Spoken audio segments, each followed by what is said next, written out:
Liderar sempre foi uma tarefa difícil. Imagine liderar uma nação. Agora imagine liderar uma nação contrariando todas as tradições antecedentes. Em um período da história em que mulheres eram reconhecidas como cidadãs de segunda classe ou até mesmo não reconhecidas como cidadãs em alguns países. Em outros países mulheres sequer tinham o direito de falar em público. Foi nesse contexto da história que surgiu a primeira mulher que conquistou o poder de governar uma nação.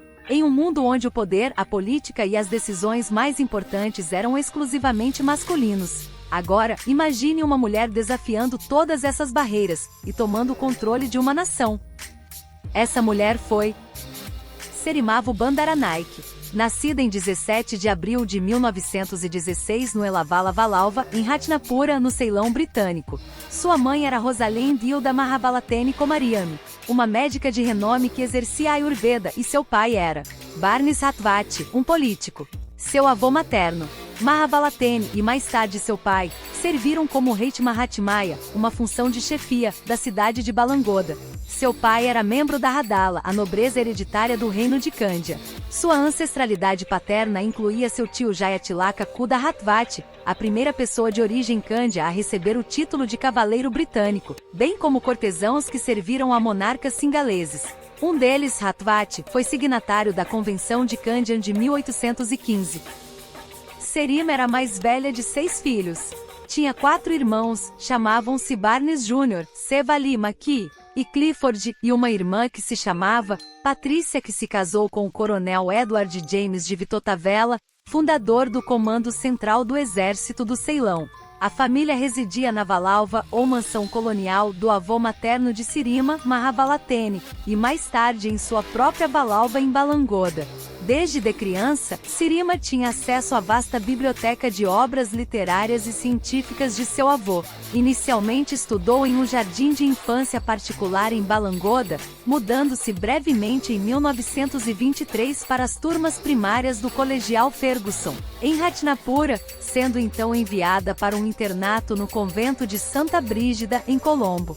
Embora tenha sido educada em instituições católicas, Sirima permaneceu sendo uma budista praticante ao longo de sua vida e era fluente tanto em inglês quanto em singalês.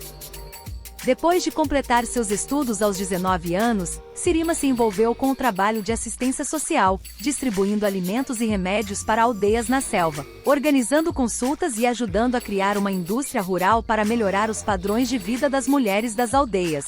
Tornou-se tesoureira da Liga do Serviço Social, exercendo este cargo até 1940. Nos 6 anos seguintes, morou com os pais enquanto eles arranjavam seu casamento. Depois de rejeitar 2 pretendentes, um parente e o filho da primeira família do Ceilão, seus pais foram contatados por um casamenteiro que propôs que a filha se casasse com Solomon Bandaranaike, um advogado formado pela Universidade de Oxford que se tornou político, na época exercendo o cargo de ministro da administração local no Conselho de Estado do Ceilão. Inicialmente, Solomon Bandaranaike não era considerado proveniente de uma família aceitável, visto que os Hatvats eram uma família aristocrática Kandya, enquanto os Bandaranaikes eram uma família rica que havia estado a serviço dos governantes coloniais durante séculos. Os astrólogos relataram que seus horóscopos eram compatíveis e os benefícios de unir as famílias foram avaliados, culminando com a aprovação da família Hatvat.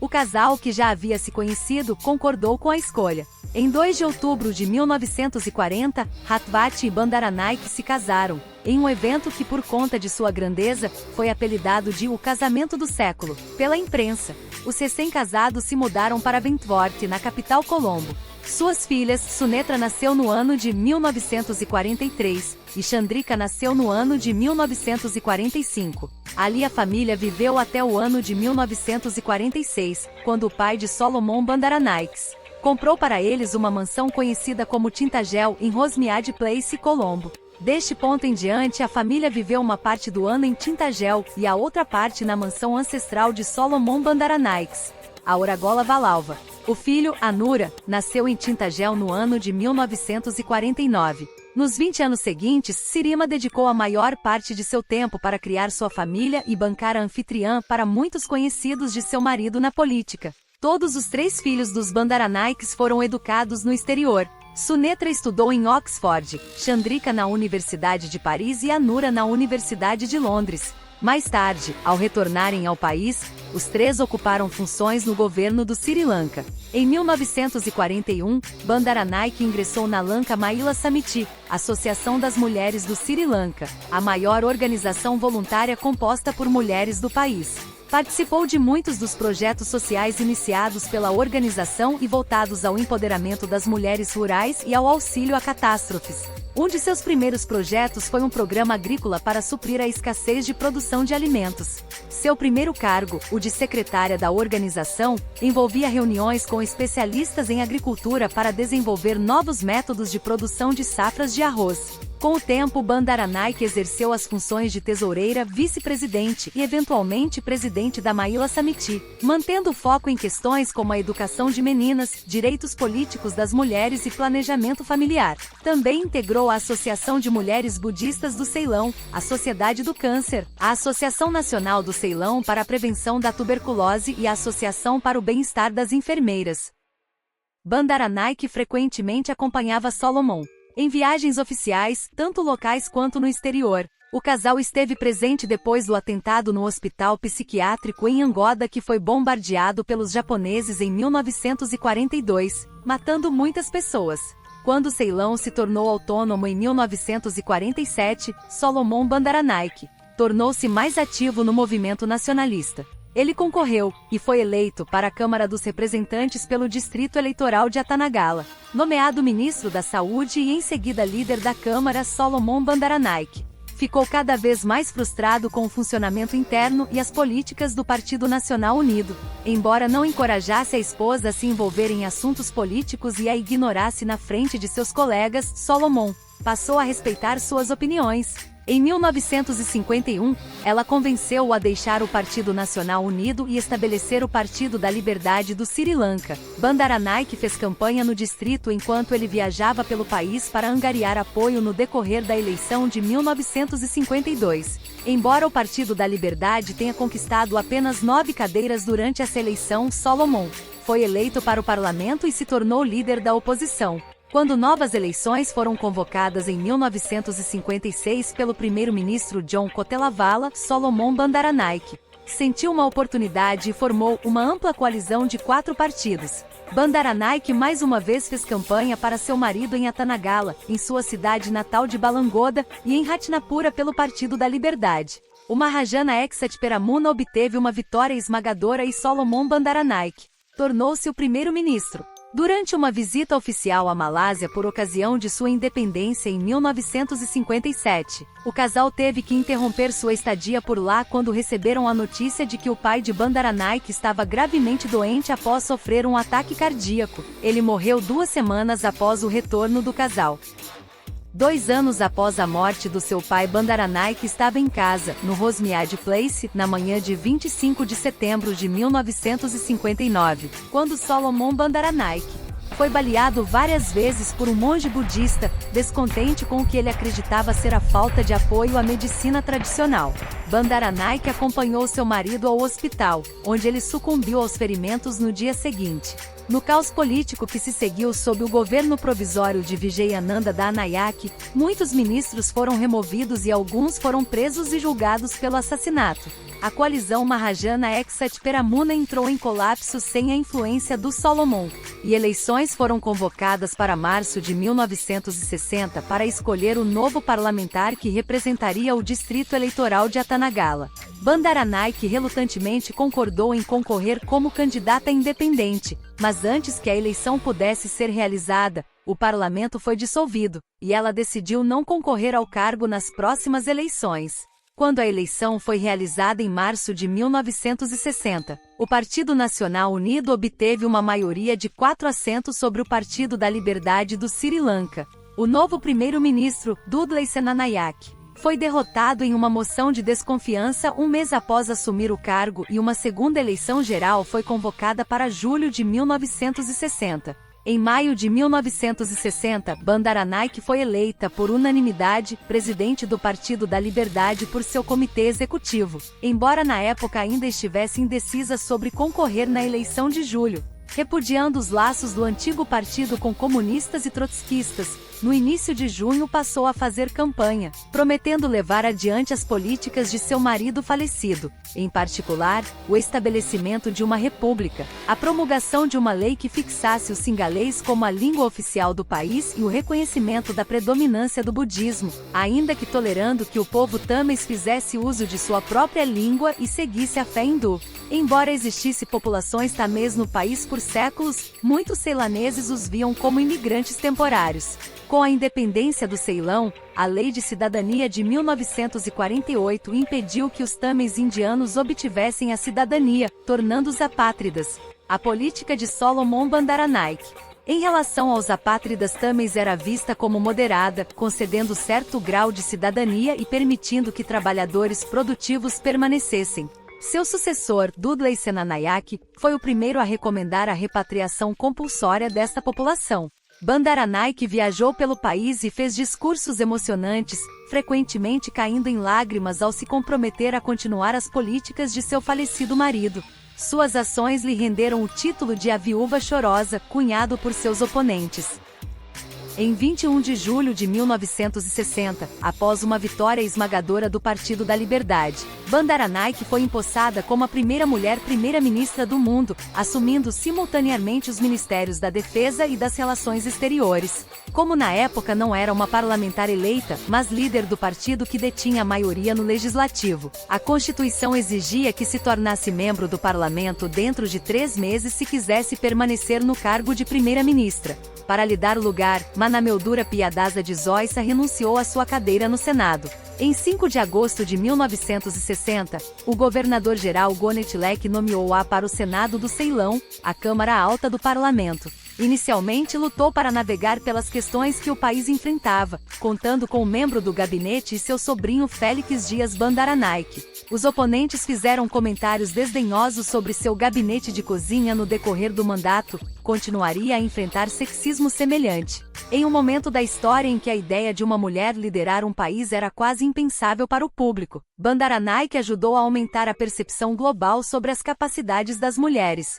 Além de suas próprias contribuições para o Sri Lanka, seus filhos se envolveram no desenvolvimento do país. Os 3 ocuparam posições de destaque nacional, além dos papéis de Anura e Chandrika no governo. Sunetra trabalhou como a mãe nos anos 1970 e mais tarde se tornou uma filantropa. O casamento dos Bandaranaike ajudou a quebrar as barreiras sociais no Sri Lanka ao longo dos anos, por meio das políticas socialistas que promulgaram. Durante seus 3 mandatos, Bandaranaike conduziu o país de seu passado colonial para sua independência política como república, implementando políticas socialistas durante a Guerra Fria, tentou nacionalizar setores-chave da economia e empreender reformas agrárias para beneficiar a população nativa, desejando acabar com o favoritismo político desfrutado pelas elites educadas no Ocidente. Um dos principais objetivos de suas políticas era reduzir as disparidades étnicas e socioeconômicas no país. Embora seu fracasso em atender adequadamente às necessidades da população tâmil tenha levado a décadas de conflito e violência. Como uma das fundadoras do movimento não alinhado, Bandaranaike trouxe o Sri Lanka à proeminência entre as nações que procuraram permanecer neutras à influência das superpotências. Trabalhou para forjar alianças entre os países do sul global, e procurou resolver os problemas diplomaticamente, opondo-se à expansão nuclear que na época era um tema de relevância mundial. Bandaranaike foi a primeira de tantas outras mulheres que se tornaram parlamentares de grande expressão ao redor do mundo. Agora vou te mostrar alguns exemplos de mulheres que se colocaram em posições de liderança ao longo da história. Vigdis Finnbogadóttir, embaixadora da boa vontade da Unesco, foi a primeira mulher eleita presidente da Islândia, assim como na Europa e no mundo, e a 4ª presidente desse país. Vigdis Finnbogadóttir trabalhou na Companhia de Teatro Reykjavik nos anos de 1954 a 1957 e em outra oportunidade de 1961 a 1964. Durante os verões, ela trabalhava como uma guia turística. Vigdis ensinou francês no Reykjavik de Mentaskóli nos anos 1962 a 1967 e também ensinou no Via Amrali de Mentaskóli, de 1967 a 1972. e também dava aulas na Universidade de Islândia, assim como cursos de franceses na RUV, a televisão do Estado islandês. Também era diretora artística da Companhia de Teatro de Reykjavik, Leikelag Reykjavíkur, mais tarde, de 1972 a 1980, do Teatro da Cidade.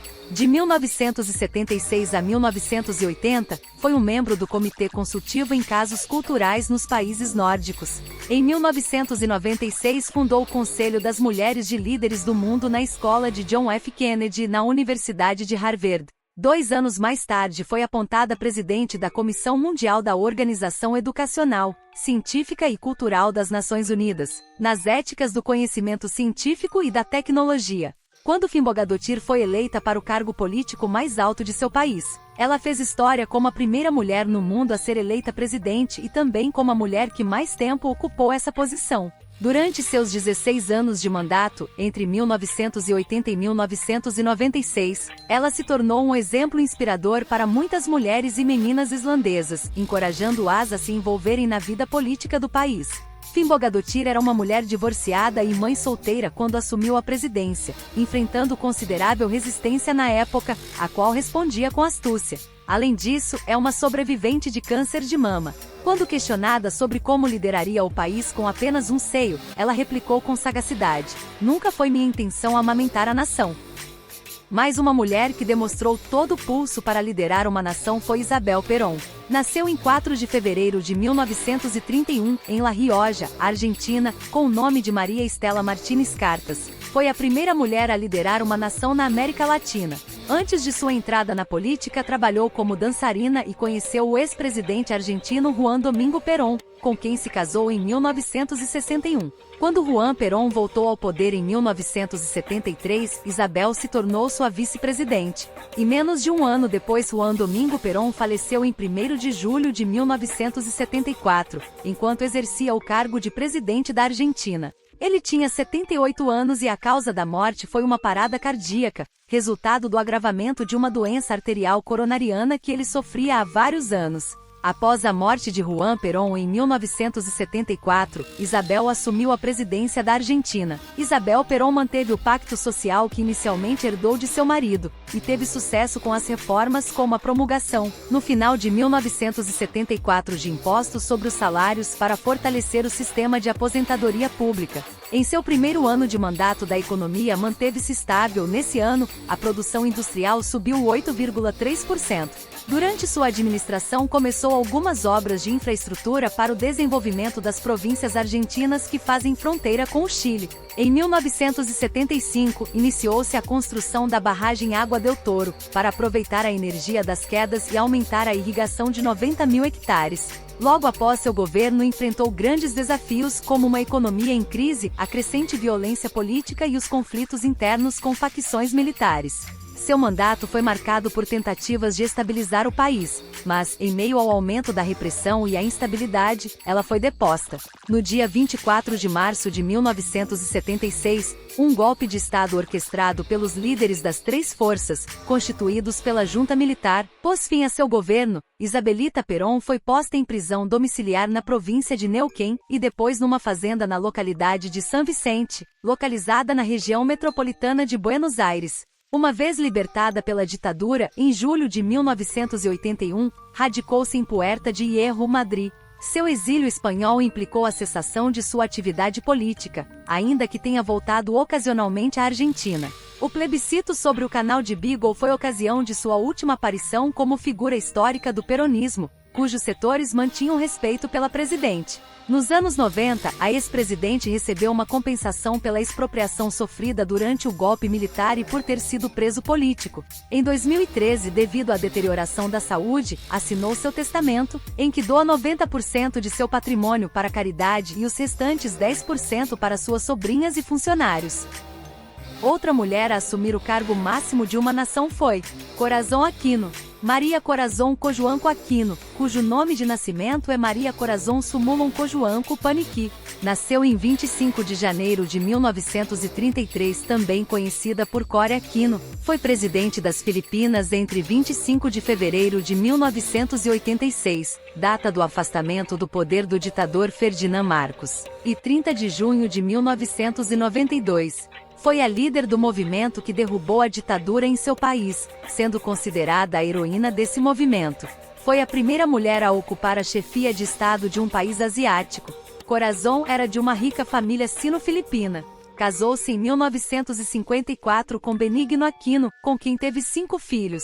Seu marido, que era líder da oposição, foi assassinado em 1983 no aeroporto, quando voltava do exílio. Após o assassinato de seu marido em 21 de agosto de 1983, ela emergiu como líder da oposição contra o presidente que estava no poder. No final do ano de 1985, Marcos convocou uma eleição antecipada e Aquino concorreu à presidência com o ex-senador Salvador Laurel como seu companheiro de chapa para vice-presidente. Após a eleição realizada em 7 de fevereiro de 1986, o Batazan Pambansa proclamou Marcos e seu companheiro de chapa Arturo Tolentino como vencedores, o que gerou alegações de fraude eleitoral e o apelo de Aquino por ações massivas de desobediência civil. Posteriormente à Revolução do Poder Popular, um movimento de manifestação de massa não violento, ocorreu de 22 a 25 de fevereiro. A Revolução do Poder Popular, juntamente com deserções das Forças Armadas das Filipinas e apoio da Igreja Católica Filipina, derrubou Marcos e garantiu a ascensão de Aquino à presidência em 25 de fevereiro de 1986. Antes de sua eleição como presidente, Aquino não havia ocupado nenhum cargo eletivo. Ela foi a primeira mulher presidente das Filipinas. Durante seu mandato, sofreu pelo menos 7 tentativas de golpe. Após a presidência, manteve-se ativa em organizações da sociedade civil, até mesmo integrando protestos contra a presidente Glória Macapagal Arroyo, cuja família esteve envolvida em escândalos de corrupção. Foi indicada ao Prêmio Nobel da Paz em 1986. Em 2008, Corazon anunciou publicamente que estava com câncer havia mais de um ano, mas que não combateria mais a doença. Morreu em 1º de agosto de 2009, de insuficiência cardíaca, decorrente deste mesmo câncer que estava alocado no intestino.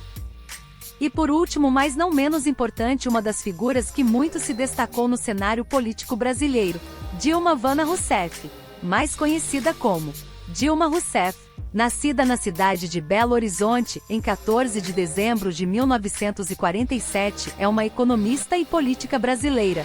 Filiada ao Partido dos Trabalhadores, PT, foi a 36ª presidente do Brasil, tendo exercido o cargo de 2011 até seu afastamento por um processo de impeachment em 2016. Atualmente preside o novo Banco de Desenvolvimento, Banco do BRICS, sediado em Xangai, na China. Nascida numa família da classe média alta, interessou-se pelo socialismo durante a juventude, logo após o golpe militar de 1964. Ingressou então na luta armada de esquerda como membro do Comando de Libertação Nacional, Colina, e posteriormente da Vanguarda Armada Revolucionária Palmares. Ambas as organizações defendiam a luta armada contra a ditadura militar. Passou quase 3 anos em reclusão, de 1970 a 1972, primeiramente pelos militares da Operação Bandeirante, OBAN, pelos quais foi torturada, e posteriormente pelo Departamento de Ordem Política e Social, DOPS. Reconstruiu sua vida no Rio Grande do Sul, onde, junto com Carlos Araújo, seu companheiro por mais de 30 anos, sua carreira política é de grande notoriedade. Foi membro fundador do Partido Democrático Trabalhista, PDT, um dos maiores partidos políticos do Brasil, e participou de diversas campanhas eleitorais. De 1985 a 1988, durante a gestão de Alceu Colares à frente da Prefeitura de Porto Alegre, foi secretária municipal da Fazenda. De 1991 a 1993 foi presidente da Fundação de Economia e Estatística e foi secretária estadual de Minas e Energia entre os períodos de 1993 a 1994 e de 1999 a 2002. durante o governo de Alceu Colares e do sucessor Olívio Dutra. Em 2001 decidiu filiar-se no Partido dos Trabalhadores, PT. Em 2002 participou da equipe que formulou o plano de governo de Luiz Inácio Lula da Silva para a área energética. Durante o governo Lula, assumiu a chefia do Ministério de Minas e Energia e posteriormente da Casa Civil. Em 2010, foi escolhida pelo PT para concorrer à eleição presidencial, derrotando José Serra do PSDB no segundo turno e se tornando a primeira mulher a ser eleita à presidência do Brasil. Foi reeleita nas eleições de 2014, em que venceu o segundo turno contra Aécio Neves do PSDB. Em 12 de maio de 2016, com o acirramento da crise político-econômica de 2014, foi afastada de seu cargo por até 180 dias devido à instauração de um processo de impeachment que vinha sendo movido contra ela com base em irregularidades fiscais. Teve o mandato presidencial cassado em 31 de agosto de 2016, porém não perdeu o direito de ocupar outros cargos públicos. Nas eleições de 2018, candidatou-se a senadora por Minas Gerais, ficando em quarto lugar na disputa. Foi eleita em 24 de março de 2023, por unanimidade, para o cargo de presidente do novo Banco de Desenvolvimento, com mandato até julho de 2025. Essas mulheres, de diferentes épocas e países, não apenas lideraram suas nações, mas desafiaram todas as expectativas, quebraram barreiras e mudaram a forma como o mundo vê o poder. Sirimavo Bandaranaike abriu o caminho, mostrando que mesmo em tempos de dúvida e incerteza, a liderança feminina poderia florescer. Vigdis Fimbulgadóttir provou que com determinação, era possível conquistar até os postos mais altos, tornando-se a primeira mulher eleita presidente no mundo. Isabel Perón e Corazon Aquino se ergueram das sombras de seus maridos para se tornarem luzes em meio ao caos, guiando suas nações em momentos críticos. E Dilma Rousseff, com sua história de resistência e luta, mostrou que o poder feminino é imbatível, mesmo quando confrontado pelos maiores desafios. Essas mulheres não são apenas líderes, elas são símbolos de coragem, resiliência e a prova viva de que o poder, quando nas mãos certas, pode mudar o destino de nações. E se elas conseguiram em contextos tão adversos, a questão que fica é: o que nós hoje podemos fazer com o legado que elas deixaram? Quebrar barreiras é um caminho sem volta, e a força que elas trouxeram à história jamais será esquecida. Então, não se trata apenas do passado, mas do que o futuro nos reserva. A luta delas nos trouxe até aqui, e agora é nossa responsabilidade continuar a fazer o impossível. Porque quando mulheres assumem o poder, o mundo nunca mais é o mesmo. Continue acompanhando o canal para mais conteúdos como este, e não se esqueça de se inscrever, curtir e compartilhar com quem você acha que vai se inspirar também. Nos vemos no próximo vídeo.